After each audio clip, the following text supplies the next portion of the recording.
ಜಗನ್ಮಾತೆ ದುರ್ಗೆಯ 6ನೇ ಸ್ವರೂಪದ ಹೆಸರು ಕಾತ್ಯಾಯಿನಿ ಎಂದಾಗಿದೆ. ಇವಳಿಗೆ ಕಾತ್ಯಾಯಿನಿ ಎಂಬ ಹೆಸರು ಉಂಟಾದ ಕತೆ ಈ ರೀತಿಯಾಗಿದೆ. ಕಥಾ ಎಂಬ ಓರ್ವ ಪ್ರಸಿದ್ಧ ಋಷಿಗಳಿದ್ದರು. ಅವರ ಪುತ್ರ ಋಷಿ ಕಾತ್ಯನಾದನು. ಇದೇ ಕಾತ್ಯನ ಗೋತ್ರದಲ್ಲೇ ವಿಶ್ವಪ್ರಸಿದ್ಧ ಮಹರ್ಷಿ ಕಾತ್ಯಾಯನರು ಹುಟ್ಟಿದ್ದರು.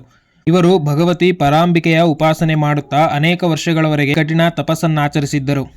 ಭಗವತಿಯು ತಮ್ಮ ಮನೆಯಲ್ಲಿ ಪುತ್ರಿಯಾಗಿ ಅವತರಿಸಬೇಕೆಂಬ ಇಚ್ಛೆ ಇವರಲ್ಲಿ ಇತ್ತು. ಭಗವತಿಯು ಅವರ ಈ ಪ್ರಾರ್ಥನೆಯನ್ನು ನಡೆಸಿಕೊಟ್ಟಳು. ಕೆಲ ಕಾಲಾಂತರದಲ್ಲಿ ದಾನವ ಮಹಿಷಾಸುರನ ಅತ್ಯಾಚಾರವು ಪೃಥ್ವಿಯಲ್ಲಿ ತುಂಬ ಹೆಚ್ಚಾದಾಗ ಭಗವಾನ್ ಬ್ರಹ್ಮ, ವಿಷ್ಣು, ಮಹೇಶ ಮತ್ತು ಎಲ್ಲ ದೇವತೆಗಳು ತಮ್ಮ ತಮ್ಮ ತೇಜದ ಅಂಶವನ್ನಿತ್ತು ಮಹಿಷಾಸುರನ ವಿನಾಶಕ್ಕಾಗಿ ಓರ್ವ ದೇವಿಯನ್ನು ಉತ್ಪನ್ನ ಮಾಡಿದರು. ಮಹರ್ಷಿ ಕಾತ್ಯಾಯನರು ಮೊಟ್ಟಮೊದಲು ಇವಳ ಪೂಜೆ ಮಾಡಿದರು. ಇದೇ ಕಾರಣದಿಂದ ಇವಳು ಕಾತ್ಯಾಯಿನಿ ಎಂದು ಹೇಳಲ್ಪಟ್ಟಳು. ಇವಳು ಮಹರ್ಷಿ ಕಾತ್ಯಾಯನರಲ್ಲಿ ಪುತ್ರಿ ರೂಪದಿಂದ ಅವತರಿಸಿದ್ದಳು ಎಂಬ ಒಂದು ಕಥೆಯು ದೊರೆಯುತ್ತದೆ. ಭಾದ್ರಪದ ಕೃಷ್ಣ ಚತುರ್ದಶಿ ಎಂದು ಇವಳು ಆವಿರ್ಭವಿಸಿ ಅಶ್ವಿನ ಶುಕ್ಲ ಸಪ್ತಮಿ, ಅಷ್ಟಮಿ, ನವಮಿಯವರೆಗೂ 3 ದಿನ ಕಾತ್ಯಾಯನ ಋಷಿಯ ಪೂಜೆಯನ್ನು ಸ್ವೀಕರಿಸಿ ದಶಮಿಯೆಂದು ಮಹಿಷಾಸುರನನ್ನು ವಧೆ ಮಾಡಿದ್ದಳು. ಜಗನ್ಮಾತೆ ಕಾತ್ಯಾಯನಿಯು ಅಮೋಘ ಫಲದಾಯಿನಿಯಾಗಿದ್ದಾಳೆ. ಭಗವಾನ್ ಕೃಷ್ಣನನ್ನು ಪತಿಯಾಗಿ ಪಡೆಯಲು ವ್ರಜದ ಗೋಪಿಕೆಯರು ಕಾಳಿಂದಿ ಯಮುನೆಯ ತೀರದಲ್ಲಿ ಕಾತ್ಯಾಯನಿಯನ್ನು ಪೂಜಿಸಿದ್ದರು.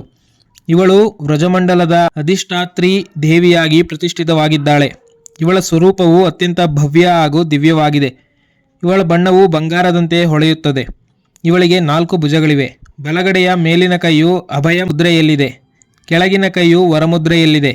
ಎಡಗೈಯ ಮೇಲಿನ ಕೈಯಲ್ಲಿ ಖಡ್ಗವಿದೆ. ಕೆಳಗಿನ ಕೈಯಲ್ಲಿ ಕಮಲಪುಷ್ಪವಿದೆ. ಇವಳ ವಾಹನ ಸಿಂಹವಾಗಿದೆ. ನವರಾತ್ರಿಯ ದುರ್ಗಾಪೂಜೆಯ 6ನೇ ದಿನ ಇವಳ ಸ್ವರೂಪದ ಉಪಾಸನೆ ಮಾಡಲಾಗುತ್ತದೆ. ಅಂದು ಸಾಧಕನ ಮನಸ್ಸು ಆಜ್ಞಾಚಕ್ರದಲ್ಲಿ ನೆಲೆಗೊಳ್ಳುತ್ತದೆ. ಯೋಗ ಸಾಧನೆಯಲ್ಲಿ ಈ ಆಜ್ಞಾಚಕ್ರದ ಸ್ಥಾನ ಅತ್ಯಂತ ಮಹತ್ವಪೂರ್ಣ ಸ್ಥಾನವಿದೆ. ಈ ಚಕ್ರದಲ್ಲಿ ಸ್ಥಿತವಾದ ಮನಸ್ಸುಳ್ಳ ಸಾಧಕನು ತಾಯಿ ಕಾತ್ಯಾಯನಿಯ ಚರಣಗಳಲ್ಲಿ ತನ್ನ ಸರ್ವಸ್ವವನ್ನು ಅರ್ಪಿಸಿಕೊಳ್ಳುತ್ತಾನೆ. ಪೂರ್ಣವಾಗಿ ಆತ್ಮಸಮರ್ಪಣ ಮಾಡುವ ಇಂತಹ ಭಕ್ತನಿಗೆ ಸಹಜಭಾವದಿಂದ ಕಾತ್ಯಾಯಿನಿ ದೇವಿಯ ದರ್ಶನ ಪ್ರಾಪ್ತವಾಗುತ್ತದೆ. ಕಾತ್ಯಾಯನಿಯ ಭಕ್ತಿ ಮತ್ತು ಉಪಾಸನೆಯ ಮೂಲಕ ಮನುಷ್ಯನಿಗೆ ಸುಲಭವಾಗಿ ಅರ್ಥ, ಧರ್ಮ, ಕಾಮ, ಮೋಕ್ಷವೆಂಬ 4 ಫಲಗಳು ಪ್ರಾಪ್ತಿಯಾಗಿ ಹೋಗುತ್ತವೆ. ಅವನು ಈ ಲೋಕದಲ್ಲಿ ಇದ್ದರೂ ಕೂಡ ಅಲೌಕಿಕ ತೇಜ ಮತ್ತು ಪ್ರಭಾವದಿಂದ ಯುಕ್ತನಾಗುತ್ತಾನೆ. ಅವನ ರೋಗ, ಶೋಕ, ಸಂತಾಪ, ಭಯ ಮುಂತಾದವುಗಳು ಪೂರ್ಣವಾಗಿ ನಾಶವಾಗುತ್ತವೆ. ಜನ್ಮ ಜನ್ಮಾಂತರದ ಪಾಪಗಳನ್ನು ನಾಶ ಮಾಡಲು ಕಾತ್ಯಾಯನಿಯ ಉಪಾಸನೆಗಿಂತ ಸುಗಮ ಹಾಗೂ ಸರಳ ಮಾರ್ಗವು ಮತ್ತೊಂದಿಲ್ಲ. ಇವಳ ಉಪಾಸಕ ಯಾವಾಗಲೂ ಅವಳ ಸಾನ್ನಿಧ್ಯದಲ್ಲಿ ಇದ್ದು ಪರಮಪದದ ಅಧಿಕಾರಿಯಾಗುತ್ತಾನೆ. ಆದ್ದರಿಂದ ನಾವು ಸರ್ವಭಾವದಿಂದ ಜಗನ್ಮಾತೆಗೆ ಶರಣಾಗಿ ಅವಳ ಪೂಜೆ ಉಪಾಸನೆಯಲ್ಲಿ ತತ್ಪರರಾಗಬೇಕು.